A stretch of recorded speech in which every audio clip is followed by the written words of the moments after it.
Assalamualaikum warahmatullahi wabarakatuh. Apa khabar follower page Harimau Malaya? Kita jumpa lagi minggu ni untuk segmen Aperture Hour. Kalau sebelum ni kita banyak cerita pasal bola sepak, dan hari ni aku nak bawa korang bercerita tentang something yang lebih penting untuk dunia sukan di negara kita, iaitu pemilihan atlet RTG.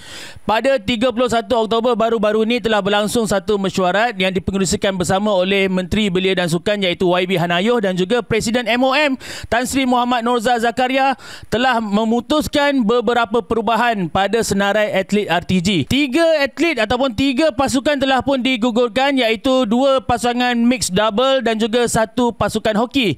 Mixed double yang digugurkan adalah Tan Kian Meng dan Lai Pei-jing, dan juga Shiven Lai dan Goh Sun Huat. Alasan mengapa mereka digugurkan adalah disebabkan penurunan prestasi dan menyebabkan mereka telah jatuh ranking. Lai Pei-jing dan Tan Kian Meng di tangga ke-23 dunia, manakala Goh Sun Huat dan Goh Sun Huat dan Shiven Lai kini berada di tangga ke-17 dunia, jadi di luar kelayakan untuk Olimpik. Namun ditegaskan juga mereka masih akan disenaraikan semula sekiranya mereka dapat catch up balik prestasi mereka dan kembali pada ranking kelayakan sukan Olimpik.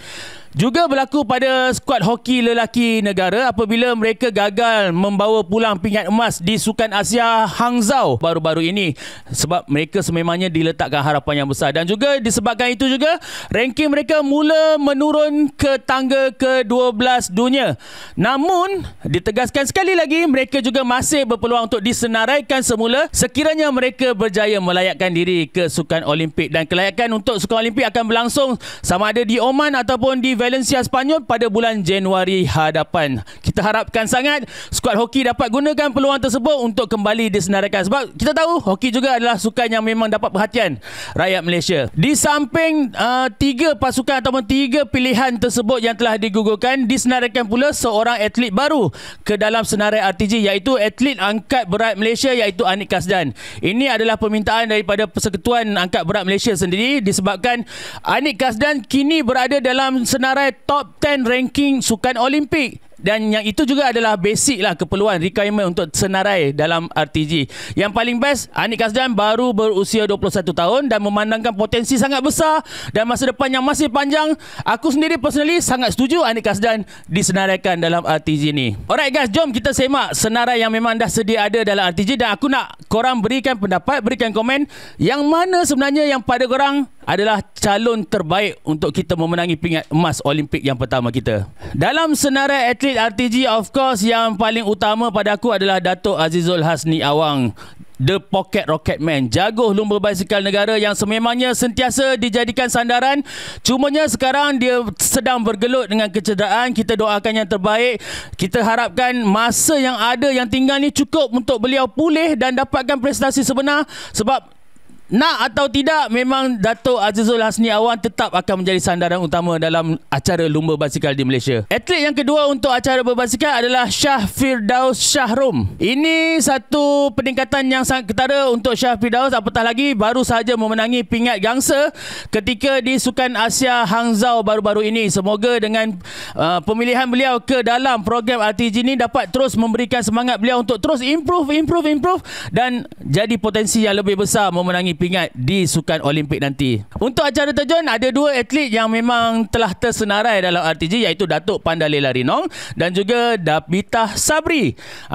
Dua-dua atlet ni baru sahaja mengharumkan nama Malaysia di Sukan Asia, di mana Dabitah menang pingat perak dalam acara papan anjal 3 meter bersama Wendy Eng, dan juga menang seirama 10 meter platform bersama Datuk Pandalela Rinong, menang gangsa. Manakala Datuk Pandalela juga menang acara individu platform 10 meter. Itu adalah pingat pertama beliau dalam acara individu selepas 13 tahun. Masih ingat video dia menangis? Kita tengok pun terharu kan? Jadi kita harapkan senarai ini dapat memberikan semangat lebih kepada Datuk Pandalela dan Dabitah untuk terus perform, untuk buat terjunan yang lebih baik selepas ini. Selain sukan berbasikal dan terjun ini, of course harapan terbesar kita adalah pada sukan badminton. Suka atau tidak, kita perlu terima bahawa badminton sememangnya sukan yang sentiasa menjadi harapan untuk pingat di temasya-temasya penting macam ni. Kita boleh tengok senarai pemain-pemain badminton yang tersenarai dalam RTG kali ini. Of course diketuai oleh perseorangan utama negara kepada Lee Zijia.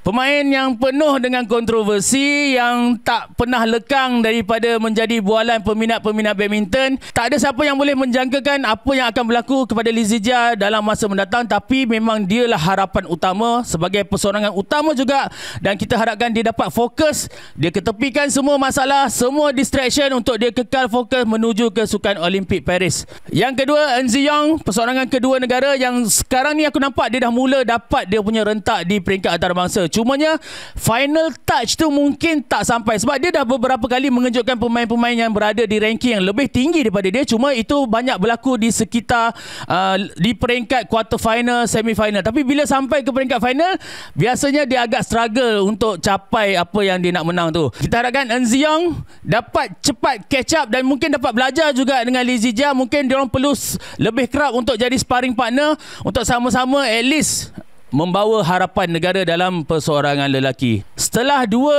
pasangan mixed double digugurkan, masih ada seorang yang tinggal, iaitu Chen Tanji dan To Iwei, ataupun pasangan gangster kita yang baru saja sebenarnya tak sampai setahun pun digandingkan dan terus rising dengan sangat hebat, dan yang terbaik dia menjadi juara terbuka Taiwan baru-baru ini dan menunjukkan semangat mereka di atas gelanggang. Kalau bertarung tu memang kalau kita tengok itu kita impress lah. Kita memang suka bila tengok pemain-pemain kita ada passion bila berlawan, ada semangat juang.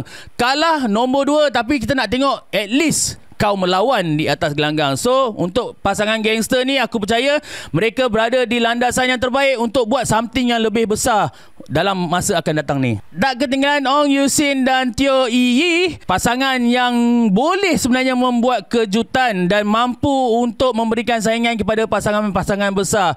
Cumanya dalam kebelakangan ini mereka sering terkandas di peringkat suku akhir, round 16, round 32. Jadi something besar perlu dilakukan, sama ada mereka perlu ubah cara latihan ataupun berikan all out, sebab tak ada pilihan. Mereka perlu gunakan masa yang ada ni untuk meningkatkan prestasi ataupun berdepan risiko digugurkan. Tapi aku percaya kemampuan mereka mampu buat kejutan kalau mereka berada pada prestasi yang terbaik.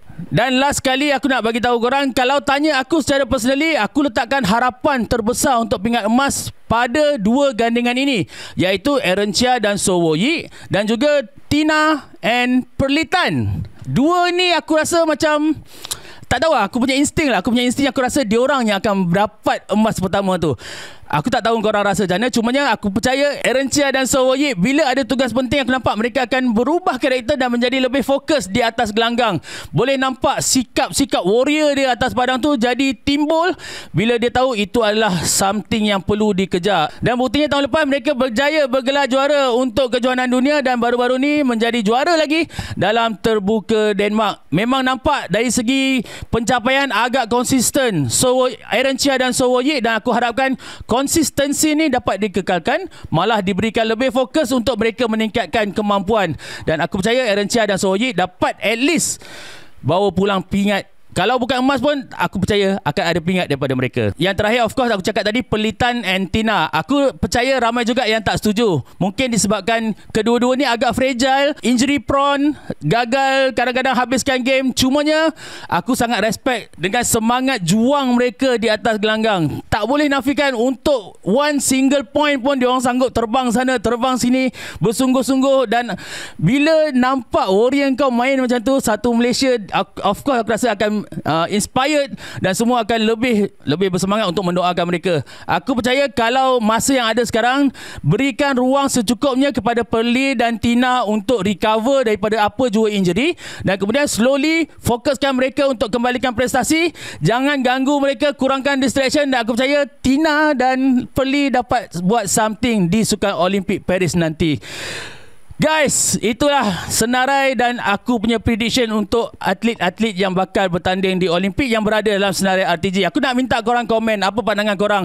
Siapa yang korang rasa berpeluang besar untuk bawa pingat emas pertama Malaysia, dan juga siapa yang mungkin korang rasa ada dekat luar sana perlu dimasukkan dalam senarai RTG. Aperture AO sentiasa menghargai komen anda. Kita raikan apa juga pendapat anda. Kita bincang secara ilmiah lah. Kalau nak komen, kalau nak kritik boleh, tapi janganlah sampai menghina, okey? Okey, kita teruskan kata-kata kita ataupun perkongsian idea kita untuk kemajuan sukan di Malaysia. Jumpa lagi untuk segmen Aperture Hour yang akan datang. Mungkin topik-topik lain juga kita akan bawa kepada anda. Assalamualaikum. Bye-bye.